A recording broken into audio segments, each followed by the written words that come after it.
What's up, everyone? Thomas here with For Real. And we have had a very active couple weeks and months of film festival coverage, which has all finally led us back to the Vancouver International Film Festival.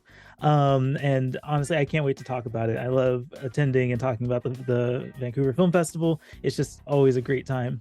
Today we've got kind of a light team, but I think we're still going to have a great conversation here to raise the curtain on VIFF 22. VIFF 2022. I have our film festival fanatic, Todd Pengelly, on the line. Hey, I'm excited to be here. I even have the physical program. Tip What? is lacking on this. VIFF never lacks though. I have like every VIFF, like even the little programs from just their week to week. I have every time I go, pick one up. I'm Yeah, excited. for Excited, man. sure. Yeah, no, I'm jealous. Y'all have your merchandise already. I can't wait to get up there this weekend and grab my pass and my schedule and like tangibly have it in my hands. I'll be there on the first night. And so yeah, looking forward to grabbing that stuff and of course meeting up with everyone when we get a chance to. What are you seeing on that first night? Yeah, so I actually am going to see one of the films that I might talk about here in this video in more detail, and that's JOYLAND. I have been meaning to Nice. see this movie for a while now. It premiered at Cannes earlier this year. It was at TIFF and I missed it there. And so finally making it happen. So Very nice. yeah. Are you attending opening night? I uh maybe. Maybe. All right. So I yeah, So you're I saying there's might a chance.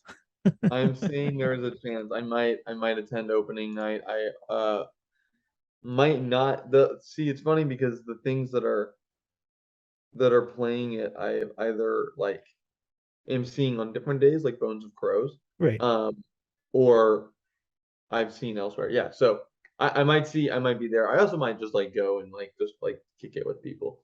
So Yeah. Hey, there's an idea.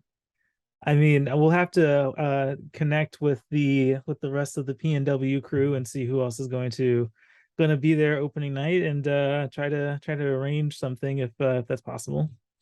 hmm yeah, absolutely. Yeah, I wanted to ask you because I was just talking with you about your previous attendance with VIFF, but this is your first time covering VIFF as accredited press. I wanted to know how you felt about that. Yeah. Um, I'm excited. It was last year. I went to a whole bunch of screenings, watched a whole bunch of stuff. I was unaccredited, but still like covering it just like personally. And it was really exciting. It felt like it felt like I was like really like dipping my feet into the pool doing it with VIF, and now I get to like actually like fully wade in and do it. It's also I think it's gonna give me a little more time to breathe this year because we also went to TIFF, right? And so there would be this like absolute like nose to the grindstone thing if we hadn't gone to TIFF where it's like I need to catch everything because it's such an immaculate lineup this year. But so much of it already played in Toronto that it's like, well, I get to now like breathe a little and like really focus on like the coverage that I want to get out there and not just like making sure that I see it so we can talk about it later. So yeah, I'm really excited to be accredited and like let that coverage breathe a little and put some real time into it. Yeah. Yeah, that's awesome. I was just thinking about that as well because VIFF the VIFF lineup is really strong this year. But because we went to TIFF and because we saw a lot of these things at TIFF, I now can make more time for seeing more local films and for being able to spotlight some of the lesser known films. I mean, of course, everyone's going to be wanting to see The Whale and Women Talking. Those movies aren't Those even movies, good. old news. We've been there, done that, right? Yeah, That's exactly. funny. Right. So and I'm excited for everyone to be able to check out those movies because we had a great time with those at TIFF and we'll be able to have conversations with more people about them. But yeah, I was looking at the films that I had chosen. And it really gave me an opportunity to like look at movies that I might not have considered otherwise. There's movies that popped up on my radar that I hadn't that I hadn't considered and probably wouldn't have considered if I was trying to make time for all of the headliners at VIFF. So it's really cool to be able to have that opportunity to see some more niche kind of films and also to do more interviews. I'm excited to have a selection of interviews already lined up to do this first weekend, or That was some awesome. this first weekend, and then the weekend after. So yeah, I think there's a lot more opportunity. Oh, I'm covering a red carpet. That's another thing that I picked up Which at TIFF. one? So I'll be covering the Grizzly Truth. Oh, Um, stop. That's we're gonna talk about that. yeah. So I'm excited to do that. And I mean, I know you're the sports guy among us, and so I'm sure you're really looking forward to that. I indulge casually, I suppose, in sports, but it's still cool. I picked up that skill, I guess, of covering red carpets over at TIFF. I was able to do that for the first time there, which I talked about, I think, in our wrap up for that video. But yeah, so it's gonna be fun to be able to do that here in Vancouver, and interviews and movie watching and reviews and a whole bunch of stuff. So Yep. yeah, it's gonna be a good time. I'm excited. I know that one of my not one of my best cinematic experience has been at Vancouver. And so it made me wonder, what has been your highlight moment in the times that you've been to VIFF? Just kind of, thinking about your experience with VIFF. Is there a moment that you think about, or a film that you remember seeing at VIFF, that is a kind of a standout theatrical experience for you? That's a really good question. I would say there definitely are. There might be two. So one is Red Rocket. Saw that last Ah, year. Both are yes. from last year, but they're very different. So one is just Red Rocket, a movie I really thoroughly enjoyed, but I saw it at Rio, at the Rio Theater. Sean Baker was there. He did a Q&A, and he did like a real actual Q&A, not one of those like it's their fourth Q&A of the festival season, or like the fourth in a week, and they've just done the red carpet, and it's like moderated. It was a real like he was up there interacting with everyone in Rio, people in the balcony, really like getting into it. Stood out in the lobby. I talked with him there. Like really got into it. Awesome movie. He talked a lot about what Red Rocket meant to him, and also what Vancouver means to him, because he is a big Vancouverite, even though he's not from Vancouver technically, nor me. But Red Rocket was a whole lot of fun, and like it was really maybe one of the best Q&As I've ever been to. I will also say I saw The Worst Person in the World last year, which was my favorite film of last year, at VIFF. I don't remember what theater I saw it at, or I don't remember the name. I remember the theater, but that was such a like really felt like that was one of the more communal experiences, and going through it with like an audience of all of us being like, wow, we are all just reflecting very heavily on our lives right here in the moment. And that was one of the first communal experiences I felt like since like COVID began, where it felt like we were all being swept up in the same emotional journey at the same time. Like I'd been to like Red Rocket, very funny. It's awesome to be in a theater with people who are cringing or laughing or whatever, and just like the gasp with certain moments in Red Rocket. But really like the emotional journey that like I went on, and I felt like a lot of people went on with The Worst Person in the World, where it's like you could just like hear the people crying, and like in the laughter, because that movie's also very funny. And it was just like a real like, man, we're all here because we love film, and we're like, yeah, absolutely, we're gonna go see this like European film from Joachim Trier. And I had a great time with that. I will also just say I love just like the VIFF Center in general. I love Hmm. everything they put on. I enjoyed a whole lot of their Summer of the '70s series over the last few months, seeing a whole bunch of '70s films that I'd never seen in theaters, and like that was revisiting them or seeing them for the first time. It was just like a whole lot of fun to be with like a whole bunch of people seeing '70s films. So I love everything that VIFF puts on, and I've had a lot of great cinematic experiences because of VIFF.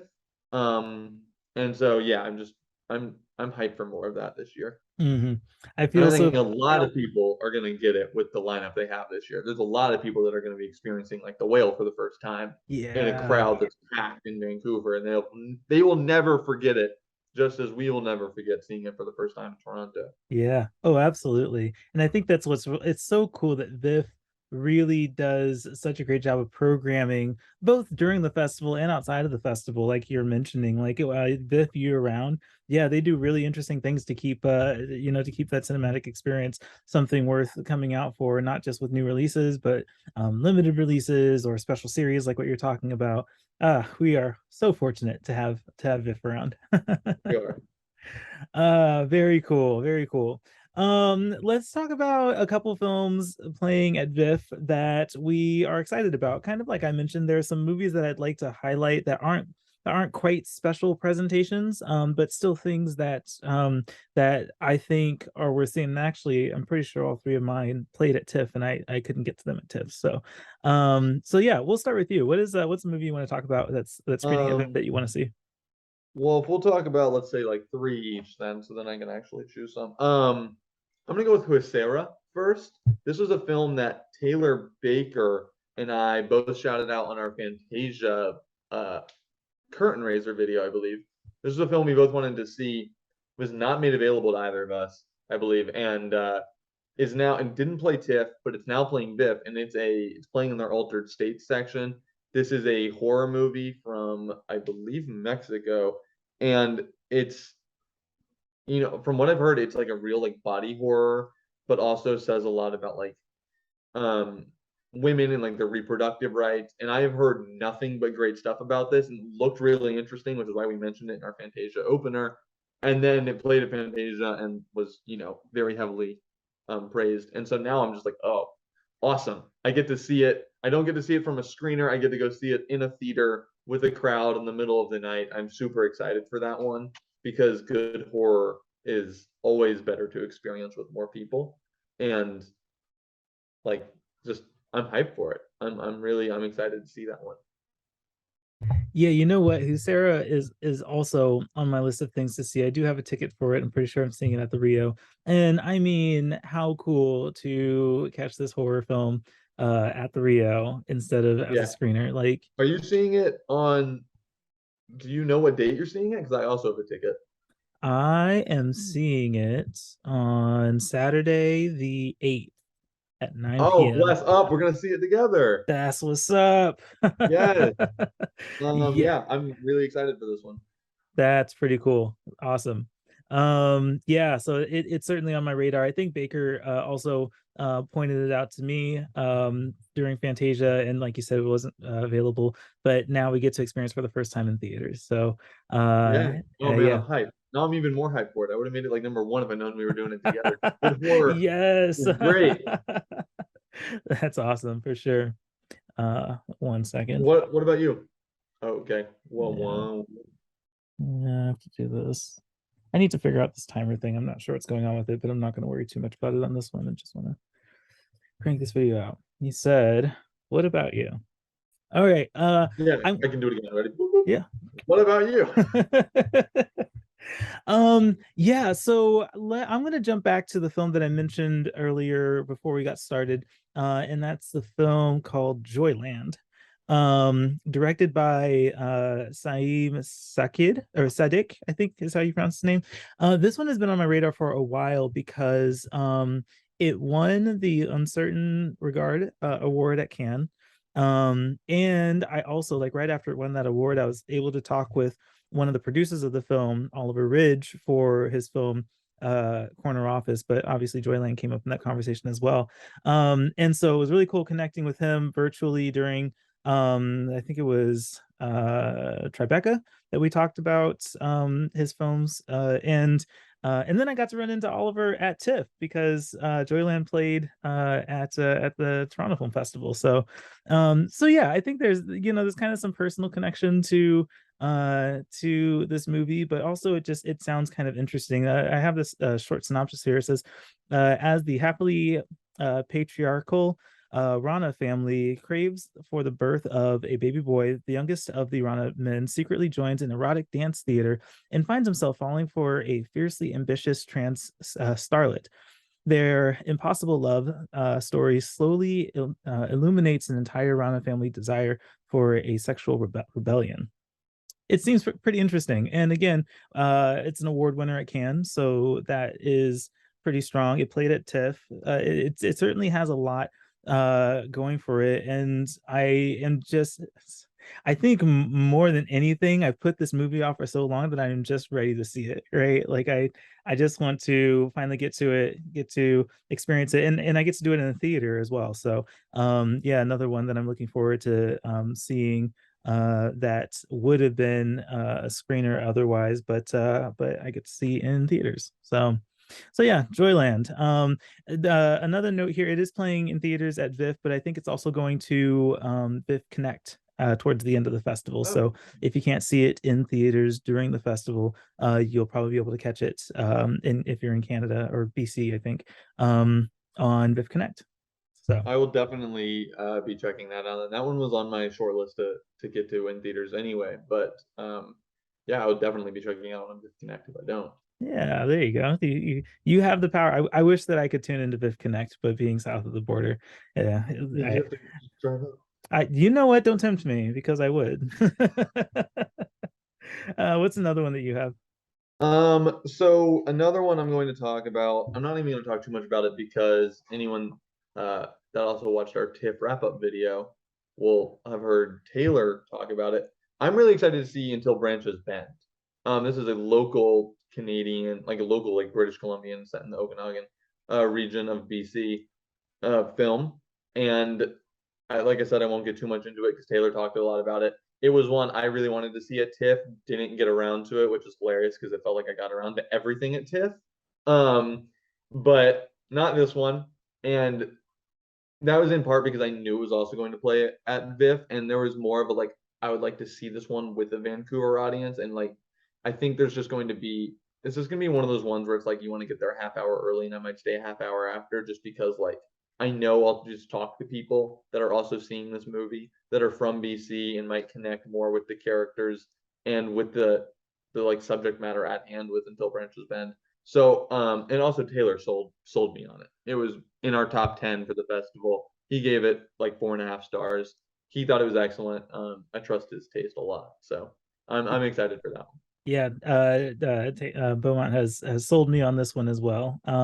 It is really cool to spotlight local film like that, and it sounds like this is a winner. So yeah, I can't wait to see it as well. That is also on my list.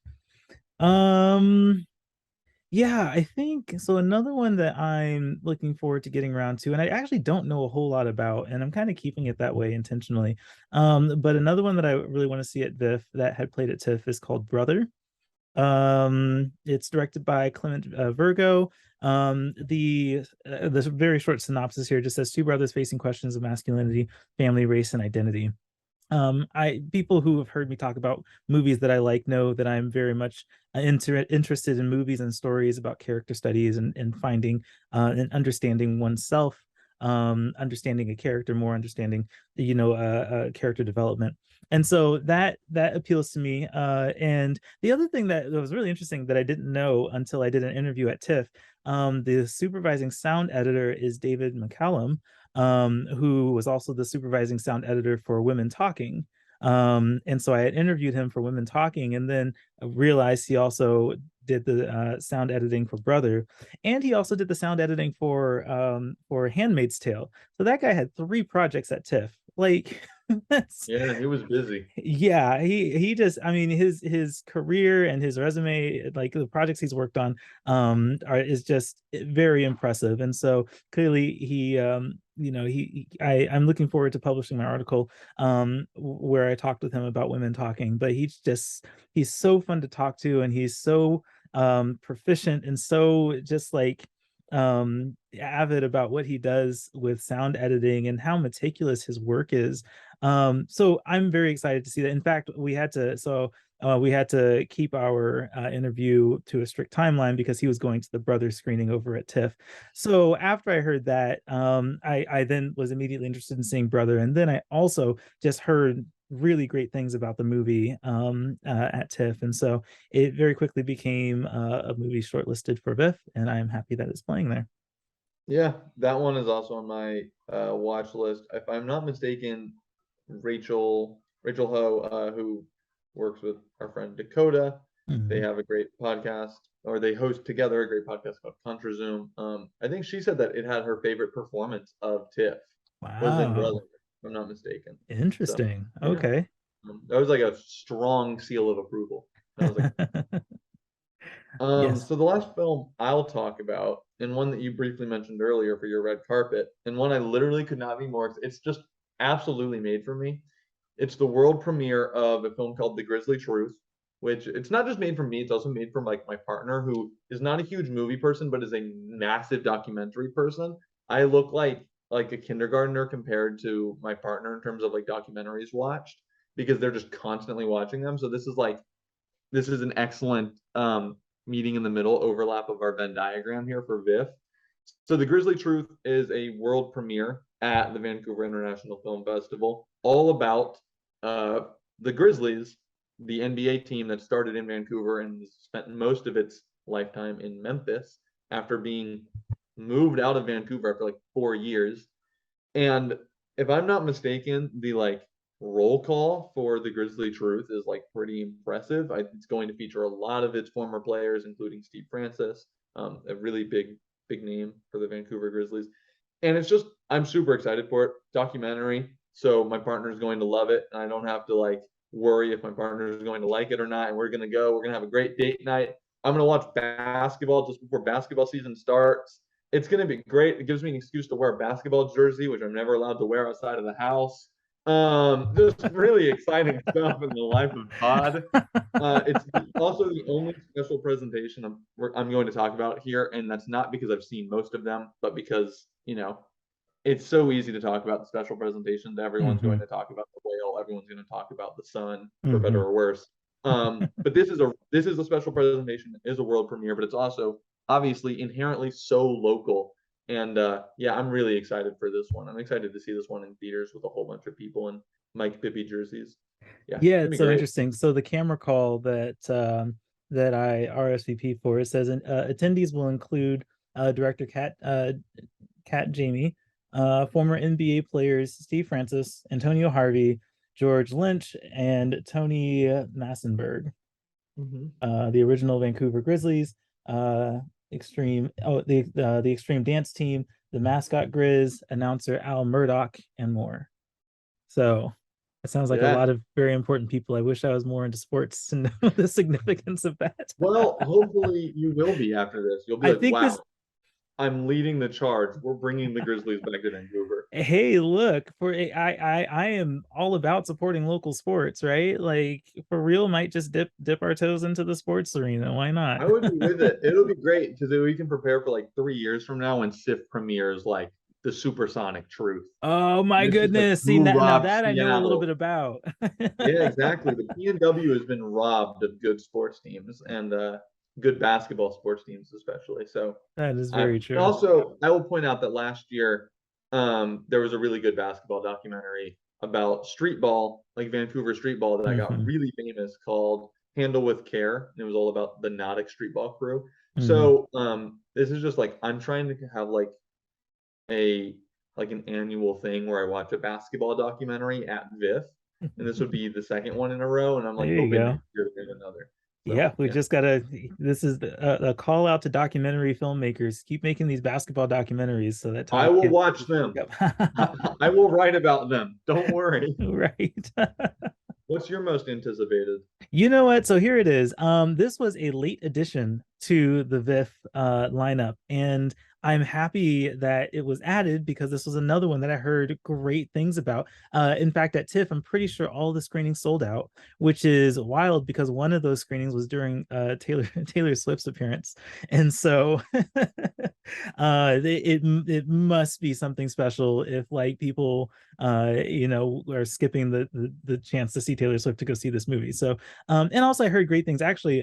So the movie is called I Like Movies. And just to pull a tweet from our friend Christopher Cross over at Tilt Magazine, he had tweeted, before I begin my third day of TIFF 22, I'd like to say that I Like Movies rules and might be my favorite of the fest so far. So much more powerful than I could have imagined. Okay, I'm sold on this. Well, Like, say no more. I this sounds interesting. It's written and directed by Chandler Levesque, And the short description just says socially inept 17-year-old cinephile Lawrence Queller gets a job at a video store where he forms a complicated friendship with his older female manager. um it's again something that I don't have a whole lot of information about, and again I'm going to keep it that way.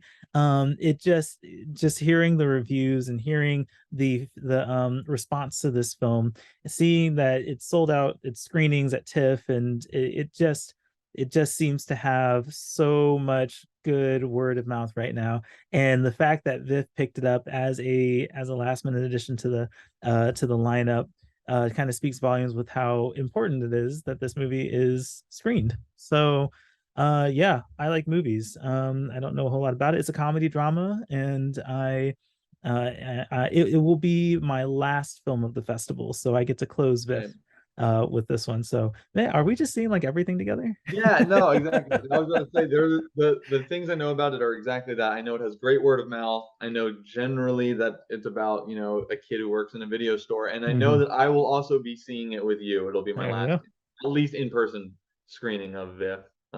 Yeah, I'm also quite excited for that one. So, Yeah. So that is when they added that one, that very quickly became my most anticipated one. And of course, I'm going to try to the Banshees of Inisherin is one that I missed at TIFF. Very sadly, there's a story. You know the story. movie's not even good. Don't worry. Yes, of If course. anyone's Okay. written a positive review of it that happens to have appeared on This Is For Real, don't read it. It's terrible. Clickbait. See, now people are gonna That's have to right. read it. That's funny. Very cool. Well, yeah. So anyway, I guess I should also express for anyone who is just now learning about the Vancouver Film Festival and then made it this far in the video, thank you. But the VIFF begins on September 29th, and it goes to October 9th. So 10 days of films, and as we've expressed here, really, really awesome programming. There's a lot of movies that we haven't mentioned here that are absolutely worth taking a look at and experiencing. I know I think I have like 13 films on my in-person schedule. I Um, don't know if I have 13 in person at the moment. I have close though. If it's not yeah, of 13, it's like 11 or 12, and I'm still working on the schedule. yeah, Yeah. no, me too. I'm trying to like lock it in, and like I said, I also have interviews coming up, and we'll be publishing reviews throughout the festival. So yeah, it's going to be a great time, and I think that this is going to be the festival that will close out my film festival year for Mhm. 2022, and we can take a couple months of rest before trying to kick into festival gear again next year. So Yeah. yeah. Well, I'm Anyway, excited. Excited to yeah, see you in a few days. absolutely. I'm looking forward to it. I always love coming up to Vancouver. For those looking for our content, hey Todd, really quick, how can people find you on social media? They can find me at Todd underscore complex On like on all everything. social media. Yeah, like Mhm. Twitter, Letterboxd, any other film thing. Yep. Find Very me there. cool. Yep. And you can find me on Facebook, Twitter, Instagram, Letterboxd, TikTok, like all of them, at being TSJ. And of course, follow our content at For Real. You can go to thisisforreal.com. I'm like gradually upgrading the site a little bit more and more. I have You're a looking great. Oh man, that landing page. I am impressed with that landing page. I think that's gonna be there forever. It's just the Um Taylor Swift that really does it. I know you can't go wrong with the Taylor without like when Taylor Swift's a part of it, you can't go wrong. So but no, I want it to be more navigatable. And so I'm doing gradual improvements so that the variety of content that we have published can be easier to get to. We can put fun things up with our in-person coverage, photo galleries and things like that. Like there's a whole bunch that I really wanted to kind of start adding to the website that isn't just articles. So keep an eye out on that. This is real.com, and you can find all the links to social media there. So thank you guys for tuning in for this quick curtain raiser video. We will be publishing content throughout the Vancouver International Film Festival, and we hope that you follow along. Until next time, everyone, thanks for tuning in. Keep it for real.